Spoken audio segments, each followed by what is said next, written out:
Fala galera, Rafael aqui e no vídeo de hoje vamos dar prosseguimento à série Dinheiro na Prática, dando uma olhada aí então em três carteiras de renda fixa, a nossa carteira de Bitcoin e a nossa carteira de ETFs. Vamos ver então, comparar como ficaram as rentabilidades e os aportes para o mês de abril de 2026. Vamos lá então, direto para o site do Investidor 10 e para nossa planilha. Começando então aqui pela planilha do ETF que é BTC, que é um ETF que só investe em Bitcoin. E aí, se a gente vier aqui para a parte que nos interessa, o mês de abril de 2026, lembrando que para essa carteira aqui, a gente fraciona os R$ 2.100 de aportes em aportes divididos pelo número de segundas-feiras de cada mês. Então, toda segunda-feira a gente aporta. No caso de abril, foram 4 segundas-feiras, então 2.100 dividido por 4, R$ 525 de aporte por semana. Começando então na primeira semana, a gente conseguiu comprar a 21,79, na segunda semana 22,17, na terceira semana do mês 23,17 e na quarta semana 23,18, tá? Lembrando aqui o dinheiro que sobra, né? Em relação ao que a gente comprou, a gente guarda para a próxima semana. Então, por exemplo, na primeira semana do mês a gente comprou 24 unidades, sobrou aqui um total de 10,44 e a gente já tinha 683 no total. Aqui, o patrimônio calculado em cima da quantidade total e do preço daquele dia, e aqui a grana que a gente investiu até então. Fechando aqui pela nossa tabela, no final do mês de abril, os nossos 22.400 aportados, lembrando que tem um restinho aqui de 10,48, tá? Eles estavam valendo, na realidade, aqui 17.441,84, o que significava aí que a gente está com 22% de perda. E aí, quando a gente vai aqui para o site Investidor 10, é mais ou menos isso que a gente enxerga para o mês de abril, tá? A gente pode ver que a nossa maior perda aqui foi no mês de fevereiro, a gente chegou de 18.200 aportado, tá com 6.600 de perda. Depois deu uma leve recuperada aqui no mês de março e abril recuperou mais um pouquinho. Então, R$ 5.000 de perda. Lembrando, essa é uma carteira extremamente arriscada. Todo o dinheiro que a gente está investindo em um ativo só, então não tem diversificação nenhuma aqui.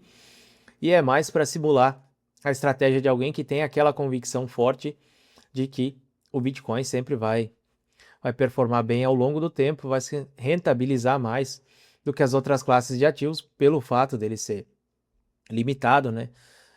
E possuir aí diversas vantagens quando a gente vai falar de descentralização de moedas, né?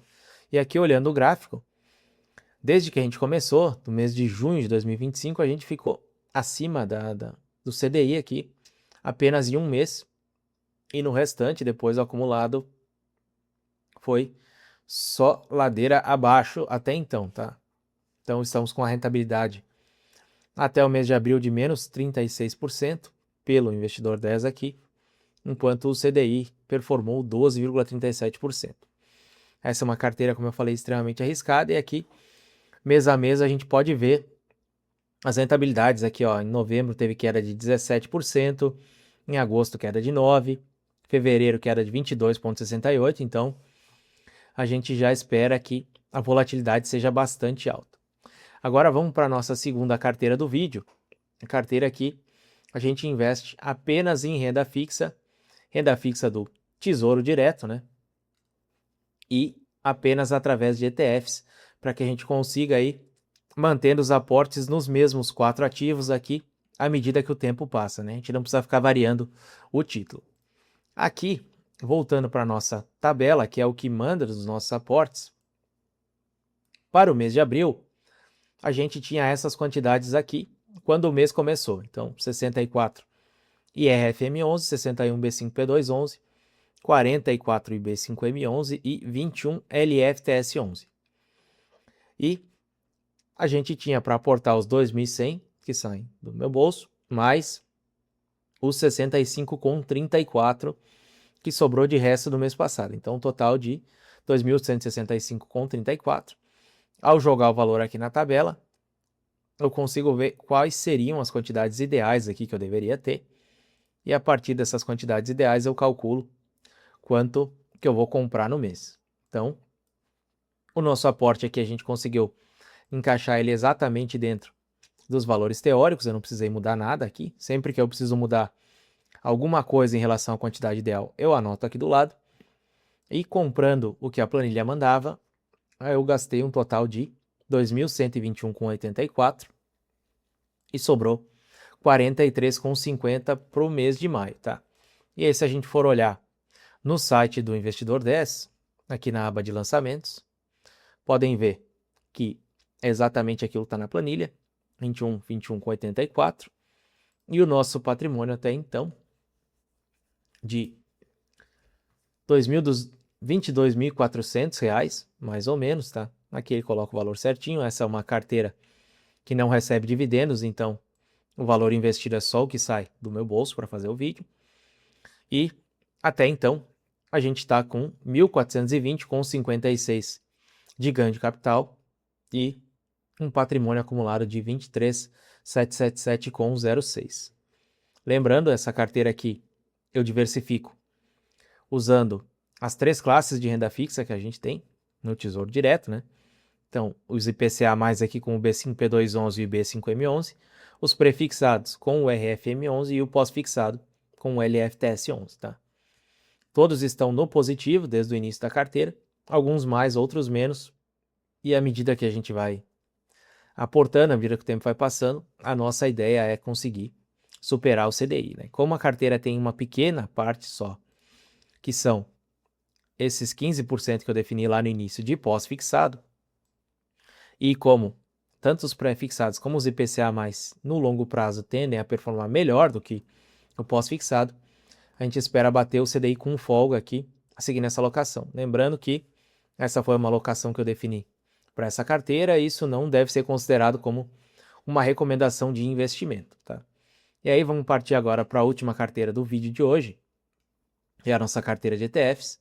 Só para relembrar, nessa carteira eu invisto em diversas classes de ativos, todas através de ETFs. Então aqui eu tenho ações internacionais, renda fixa com o LFTS11 e o B5P211, fundos imobiliários com o XFIX, small caps com o Small 11, né, small caps brasileiras aqui no caso, e criptomoedas com o Hash 11, tá?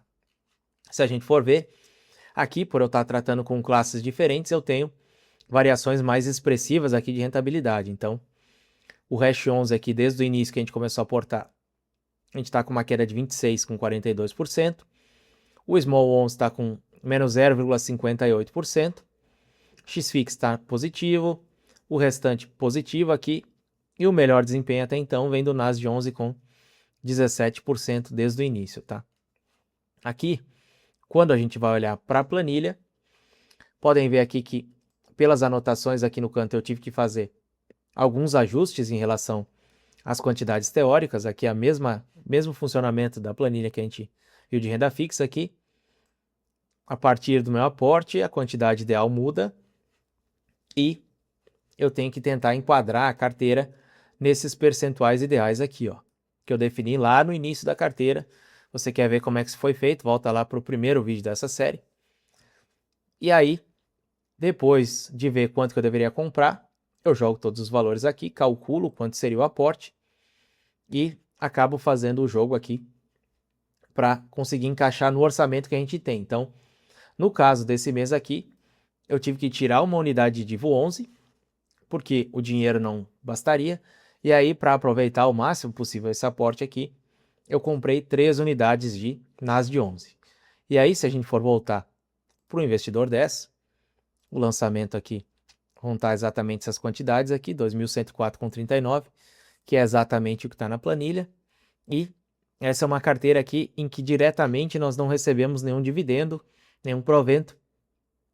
Então tudo que a gente tem aqui de rentabilidade é única e exclusivamente da variação do preço desses ativos, e podem ver que, ao contrário da carteira de QBTC, essa carteira que está performando muito bem, e por ela ser um pouco mais diversificada, a gente tem um resultado mais expressivo aqui do que na carteira que investe só em renda fixa. Então, de 22.400 que a gente investiu, a gente está com 24.167. Como vocês puderam ver aqui, a gente tem algumas valorizações bem legais aqui na carteira nesse período de praticamente um ano que a gente está gravando os vídeos aqui.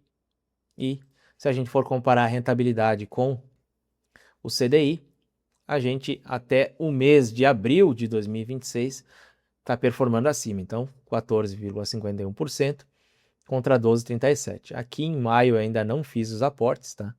Como eu estou gravando o vídeo no primeiro dia de junho, já está aparecendo aqui até junho no gráfico, tá? Mas você pode ver aí que essa é uma carteira bem mais controlada, tanto nas subidas quanto nas descidas, ó. Mês negativo aqui 0,06, 0,54, 0,27. E as subidas aqui, quando sobe, ó, 1,58, 2,39, 2,21. Então, tá bem dentro do que quem vai investir em uma carteira mais diversificada espera, né? Não espera aquelas rentabilidades bem aceleradas aí e quem investe em carteiras mais agressivas, e também não espera as quedas bem acentuadas dessas mesmas carteiras aí. Aqui a ideia é devagar e sempre, né, para conseguir bater o CDI. Se você gostou do vídeo, não esquece de curtir, compartilhar e se inscrever. E nas próximas semanas aqui eu vou continuar trazendo algumas carteiras que só investem em ações, como é o caso da nossa carteira de commodities e o caso da carteira de dividendos. Tem uma carteira completa que é parecida com a de ETF, mas que para fundos imobiliários e ações eu escolho ativo a ativo. E no final, depois de apresentar as carteiras e os aportes desse mês aqui, eu vou fazer o comparativo de quem está liderando o nosso ranking aí de melhor rentabilidade desde o início da série. Se você gostou, como eu falei, não esquece de curtir, compartilhar e se inscrever. E se você precisa de algum direcionamento mais pessoal, voltado aí para a sua situação, tem o link para consultoria individual na descrição do vídeo. Valeu e até a próxima.